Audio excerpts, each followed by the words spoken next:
मैं विपिन जी आपसे शुरू करूंगी। सवाल यह है कि जातिगत जनगणना क्या है और क्यों चाहते हैं विपक्षी दल की ये जनगणना करवाई जाए? और सबसे बड़ी बात यह है कि जब से बिहार में जातिगत जनगणना हुई है, उसके बाद से लगातार विपक्षी दल जातिगत जनगणना के पीछे पड़े हैं। वजह क्या है?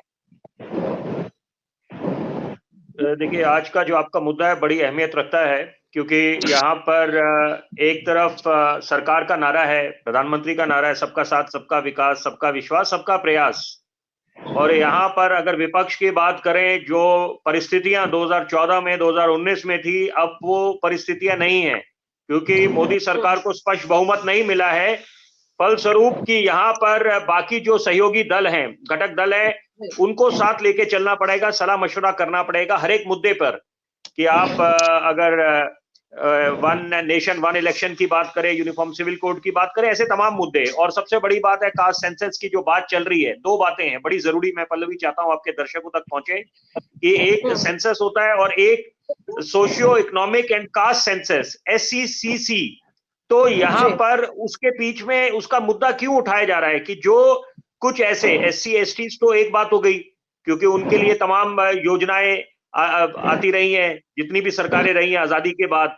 लेकिन यहाँ पर जो अदर बैकवर्ड कास्ट हैं, OBCs, तो और बाकी उनके सब कास्ट हैं, कि विपक्ष ये चाहता है कि यहाँ पर जो बाकी OBCs हैं या जो ऐसे पिछड़ा वर्ग है कि जिनके पास सरकार की योजनाएं नहीं पहुंच रही, तो वो पहुंचे, ताकि उनको चिन्हित करा जाए। लेकिन दोनों स्कूल ऑफ थॉट्स हैं। ये बड़ा जरूरी है समझना कि एक इसके फायदे क्या हैं, इसके नुकसान क्या है। अगर नुकसान मोटा मोटा समझा जाए, अगर मोदी सरकार की बात करें, उनके नुमाइंदों की बात करें, यहाँ पर दोनों सम्मानित प्रवक्ता बैठे हैं अलग अलग राजनीतिक दलों के, तो यहाँ पर वो लोग, मोदी सरकार के जो प्रतिनिधि है, वो ये बात बोल रहे हैं कि इससे पोलराइजेशन हो जाएगी और वोट बैंक अपीजमेंट की राजनीति जो हिंदुस्तान की राजनीति में होती आई है इतने वर्षों से, तो वो उसको बढ़ावा मिलेगा और कास्ट सिस्टम को बढ़ावा मिलेगा। दूसरी बात है, फर्दर एक एलिनेशन हो जाएगी, कास्ट डिवीजन हो जाएगी।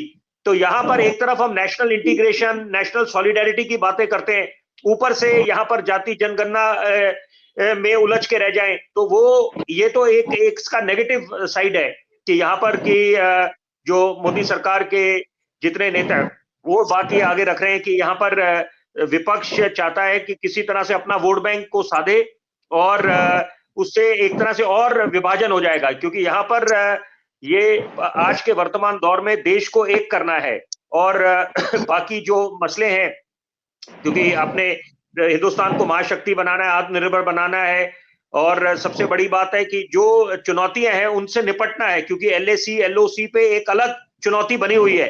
चीन दुश्मन नंबर 1 है, पाकिस्तान दुश्मन नंबर 2 है, और कोरोना काल के बाद हमने देश को उभारा।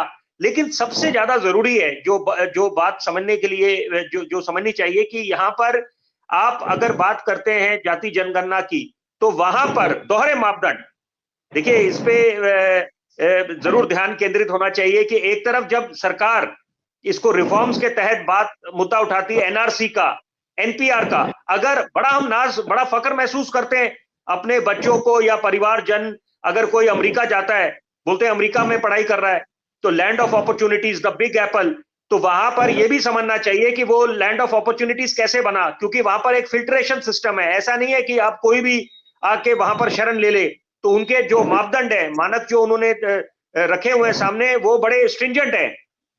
तो यहाँ पर आपको ये बात समझना कि कोई ये देश धर्मशाला तो है नहीं कि यहाँ पर कोई भी आके आ जाए। तो वहां पर दोहरे मापदंड मैंने इसलिए बोला कि जब एक ऐसा रिफॉर्म के तहत एक ऐसा कानून आया, नागरिक संशोधन कानून, CAA, सिटीजन अमेंडमेंट, तो वहां पर उसका विरोध क्यों? वो तो नागरिकता देने का कानून था, लेकिन वहां पर भी भ्रांतियां फैलाई गई। तो यहाँ पर ये दोनों बातें हैं। देखिए, कास्ट सेंसस के अपने फायदे हैं कि यहाँ पर ये सुनिश्चित करना है कि जो पिछड़ा वर्ग है, चाहे वो पीछे रह गया है, वो इक्वालिटी होनी चाहिए, कि वहां पर बराबरी, कि जो अगर रिसोर्सेज हैं वो हर एक तक पहुंचे, जो संसाधन है। लेकिन क्या इस पे सोचनी जानी चाहिए, अगर आपके संसाधन सीमित हैं और एक तरफ आबादी बढ़ रही है, तो वहां पर अगर बाहर के लोग आ जाएंगे और वहां पर क्या वो जो संसाधन है उस पर असर नहीं पड़ेगा, तो उससे किसको क्षति पहुंचेगी? तो ये सारी बातें हैं कि दोनों स्कूल्स ऑफ थॉट हैं आगे कि ये यहाँ पर। डिस्कस करेंगे कि अभी सुप्रीम कोर्ट का फैसला आया है एक दिन पहले ही कि हाँ, कोटे के लेकिन एक अंदर बात मैं बस इसमें जोड़ूंगा, गया है। जो आर्टिकल जी, 340 है उसके तहत कॉन्स्टिट्यूशनल मैंडेट है कि आपको कास्ट सेंसस कराना है, तो ये एक अपॉइंटमेंट, एक कमीशन होनी चाहिए कि जिससे आप इन्वेस्टिगेट कर पाए कि जो सोशली इकोनॉमिक वर्ग हैं उनको कैसे आगे लेके आया जाए।